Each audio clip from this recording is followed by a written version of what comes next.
மனதை கட்டி தூக்கிச் செல்வது போல பறக்கிறதே வானில் முழு நிலவாய் நம்மை மட்டும் எண்ணிக் கொள்வது போல தெரிகிறதே. நாங்கள் தற்சமயம் காசி யாத்திரை செல்ல வேண்டாம். எனது குமாரத்தின் சௌபாகியவதி அமிர்தவர்ஷினி என்கிற செல்லம்மாவை தங்களுக்கு செய்து தருகிறேன்.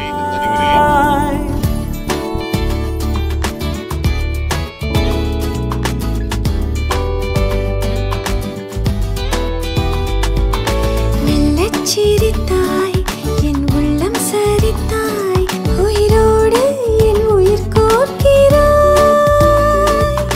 தேகம் எங்கும் ஒரு கோடி மின்னல் பாயும் நாளும் மீண்டும் மீண்டும் உன்னை காண வேண்டும் என்றே தோன்றும். காதலில் மெல்லச் சிரித்தாய் என் உள்ளம் சரித்தாய் விடியாலே நீலை தீண்டினாய். நான் வந்துட்டு 2020 லைக் எப்போ இருக்கும் அக்டோபர் 22 அக்டோபர் 22 ஃபர்ஸ்ட் டைம் பார்த்தேன். நான் காலேஜில் கேம்பஸில் ஃபர்ஸ்ட் டைம் அப்போ தான் பார்த்தேன். மனம் அலைபாயுதே ஆனந்த மோகன வேணுகானமதி அலைபா